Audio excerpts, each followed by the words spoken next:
What's up, everyone, and welcome to Movie Emporium's Flashback Reviews, where I take movies from the past, break them down, and tell you what I think about them. If you like what you see, of course, hit the subscribe button, join Movie Emporium, hit that notification bell at the top to find out what's coming next, and comment below on any video that you watch on my channel. So, I am excited today because 5 years ago, a movie called Mad Max Fury Road came out, and Mad Max was not a series that I followed very well. I had seen the first one. I loved the first one. I think it was amazing. It was very low budget, but it came out in a time where sci-fi action movies were not as well realized, well exciting. I think that year was Alien as well, so it was a pretty good year for that genre. And Mel Gibson he had such an understated performance in that movie where he was on a rampage, he was on a revenge quest against Toe Cutter, and it was just a fantastic movie and a very it had a lot to say about like oil production and stuff like that, which was a big thing in that time. And so 2014, 2013 rolled around. George Miller finally was able to get this film under production. Basically, he had been working on this film since 1997. He has a history of having projects that don't necessarily get off the ground. The Justice League movie. And people didn't know really what to think about this movie because they're putting Tom Hardy as Mad Max, Mel Gibson being replaced after 3 films. This is a movie that is dealing with, very interesting dynamic of, culture and stuff like that. But because it had been so long since the Mad Max movie had come out, I think it was like 93 or something like that when Beyond Thunderdome came out. It was a movie that people were just kind of cautiously optimistic for, but they're like, is a 75-year-old man able to do an action film and able to do it well? And yeah, that's all there is to say. This movie is incredible. It is a piece of amazing action. It's a piece of amazing filmmaking. It is one of the greatest action films ever made, bar none. With that said, when the trailers first came out for this movie is when this movie started gaining all the hype because the trailers were energetic, they were kinetic, they were just like mind-blowingly good. They set the pace that was unlike anything I'd ever seen. I just became super excited for this film the minute I saw that first official teaser trailer. And when the people that do reviews, the main critics, the ones that have like big clout, started watching this movie, it was getting press like Best Picture nomination category. It was getting stuff like, this is the best thing Charlize Theron's ever done. Tom Hardy is amazing in this movie. Nicholas Hoult is amazing in this movie. It's a movie that just needs to be seen in the big theater. So I was searching high and low to find a way to watch this movie early, and I missed out on the screening opportunity in Orlando, so I was able to get one for Tampa, which, I'll drive to Tampa. It was like 2 hours from Orlando. It's whatever. And I'm so glad I did because I walked out of the theater like this. And then I did this. Mad Max Fury Road is a film that literally, it's in a class of its own. George Miller has done something so incredibly unique, so incredibly prolific in a filmmaking perspective that when you watch this movie, you can watch it 100 times over and just be in awe inspiring about how insanely good this movie is. It doesn't really have a storyline. It doesn't really have a plot to it. But the fact that this movie is like 90% non-CG is insane because you look at some of these car sequences, you look at some of the action chase sequences, and you're like, holy cow, how did they do that? And then they released a behind the scenes video, which of course was on the Blu-ray, 4K, and stuff like that. And it's like, you're sitting here going, how is this even possible? Like, they have stunt performers, which I think were from Cirque du Soleil and stuff like that, on poles going back and forth. The explosions are, mostly real. The vehicles were built from the ground up. So everything you see from Immortan Joe's vehicle to the big tanker that Furiosa rides, it's all 100% practical. And of course they did add CG because, there are certain things that, even realistic practical effects can't do. But this movie is just, it's a ride from beginning to end. There is no let up in this movie. There are slow, kind of quiet moments, but I'm just like, I don't even, I was thinking when I was trying to like decide how I was going to review this movie, how do you review a movie like this? Because it's such an incredibly dense piece of action filmmaking that you almost just want to talk about the set pieces, which is kind of what I want to do. But you got to talk about the cast of this movie, and the most understated performance in this movie is Furiosa, played by Charlize Theron, and she is, of course, the star of this movie. Yes, it's called Mad Max Fury Road, but it is her movie because it's basically about this woman who has been under kind of like control of this guy named Immortan Joe, who is played by Hugh Keays-Byrne, who actually played Toe Cutter in the original movie. He is a guy that basically has a tight grip control on this land of area in Australia or wherever this movie takes place, because it takes place like almost right after Beyond Thunderdome, and he has control over water, which is very scarce. This movie is about scarcity and the idea of fact of reality versus fictional reality. And he has control over water. He controls the population that is around him. He lives in this place where he has this, like, all these really attractive women that he basically uses as childbirthing women and stuff like that, because they're very fertile people. And he's a very like weird kind of character, but I mean, I'll get into that in a second. But basically, Furiosa decides she's going to take all these women and all these people and take them to what is called like the Greenland or Green Place, which is this very fertile area with lots of water, with lots of grass and so on and so forth. So she takes the big oil rig that she claims she's going to the oil factories, because oil is also very scarce in this movie. And she ends up basically course correcting and going towards that fertile land, which basically creates the storyline of them being chased by all these different groups and factions of the same Immortan Joe group of family. And it's a very interesting dynamic. It's a very feminist look at characters in a movie, and this is what this movie is, a very feminist look at movie making. And she is a very powerful character. She's a very realized character. She's a very headstrong character. And even the women around her, you know, Riley Keough and Zoe Kravitz, Rosie Huntington-Whiteley, Abby Lee, all these young women are basically like headstrong women, and they're able to fight against and fight off these invaders that are trying to bring them back, because Immortan Joe realizes what's happening. And it's just amazing to watch a film that is so in one type of genre, which is more of a male dominated genre, use actresses in a way like this, to use them as a powerful stepping stone to what women can do in action films. That is just an incredible thing to watch. You know, Charlize Theron has always been a fantastic actress, but this is literally one of her best roles that she's ever been in. She's never been more headstrong, more unique, more ass kicking than in this film. She takes on, you know, Max Radikowski like no other. She takes on Immortan Joe like he's a, you know, piece of paper that she can just rip up and throw away. And just to watch her progression to eventually kind of befriending Max, to kind of the realization of what's going on near the end of this movie, is a heartbreaking thing to see, because she's been under that control, under the guise of a very male dominated society. And yeah, to see her kind of grow in power, to kind of to the eventual rise of her character at the very end of the movie, is pretty amazing. And Charlize Theron is just amazing in this movie.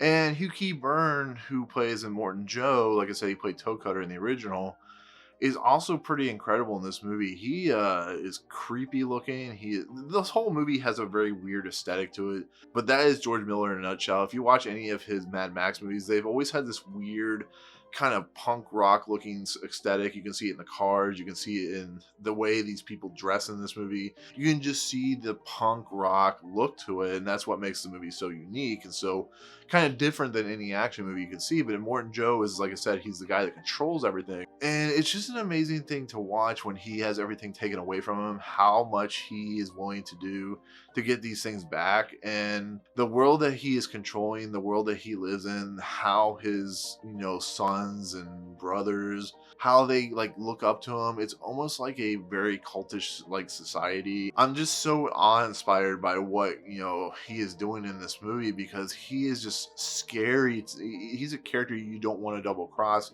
He's a guy that he has a breathing apparatus that is just almost like a horror style breathing apparatus, but he needs it to live. And like what happens to him at the end when you see it get ripped off his face by Furiosa is just kind of crazy to see. But yeah, his character is so amazing. And to watch his war boys, who are like his like cultist look, the people that follow him to a T, to Valhalla and stuff like that. It's just an amazing thing to watch, like how occultists can just like change your perception of your reality and your mind and stuff like that. But he's an amazing character in this movie. He's one of the best. He's probably just right under Furiosa as like the most potent character in the movie. But we also have Nicholas Hoult, who gives probably his best performance that he's ever given in his career. He plays Nux, and Nux is a war boy. He's the guy that looks up to him more than Joe. He and his basically friend, who's played by Josh Helman, who was actually in X-Men: Days of Future Past with Nicholas Hoult.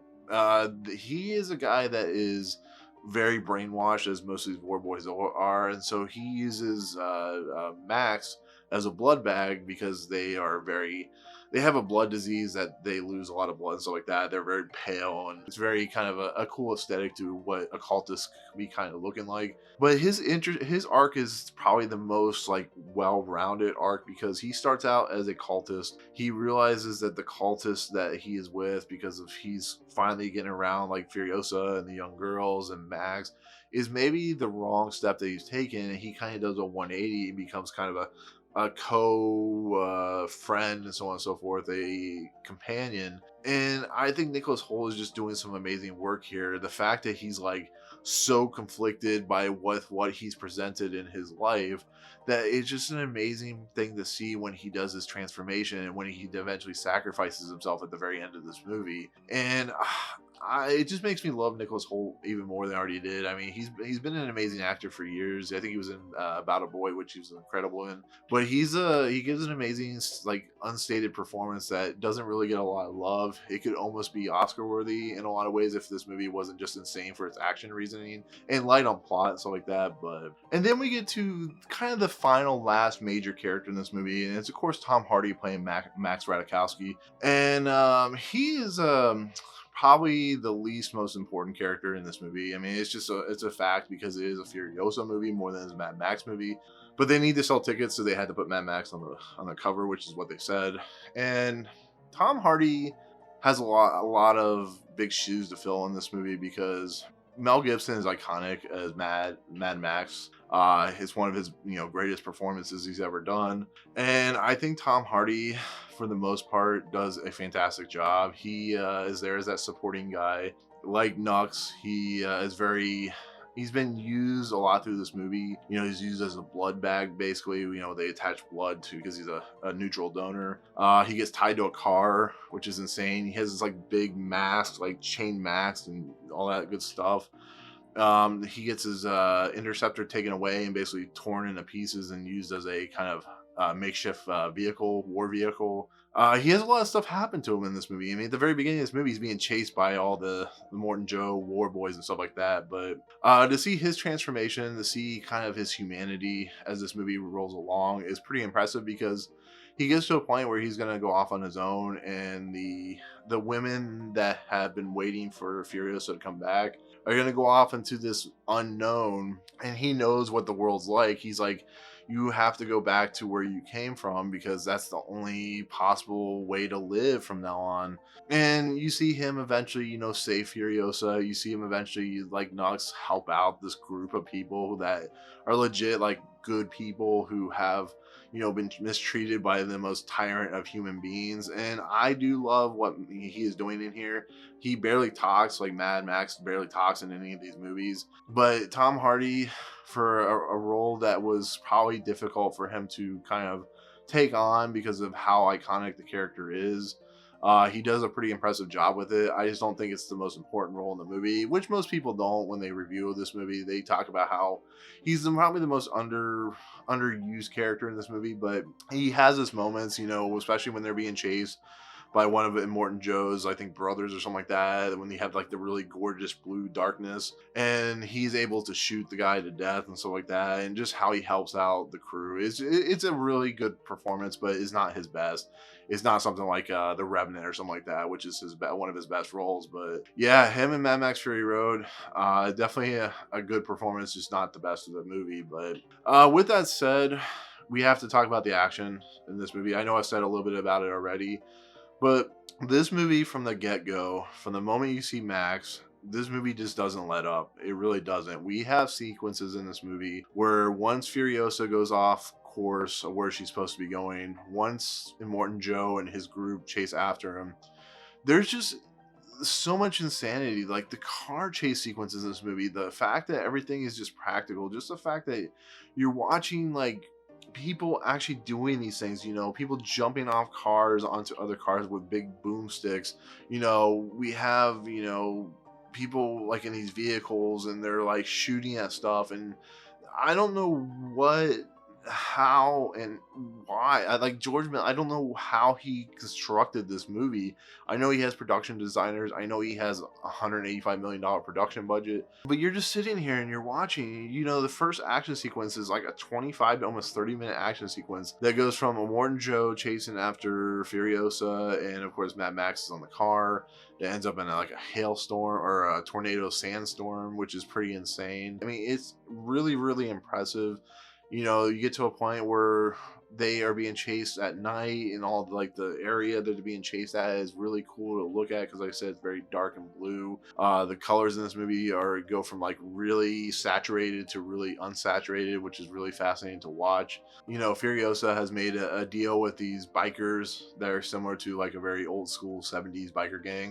And she is basically going to deliver oil, but she has made a promise that she's not going to be chased after. And of course, she's being chased after. And that whole sequence where the motorcycle stunt work, where they're like jumping over the oil tanker, and then you have the other vehicles like chasing after them as well. And then, the Rosie character eventually gets run over. It's pretty crazy. And you see she had a baby. The baby died.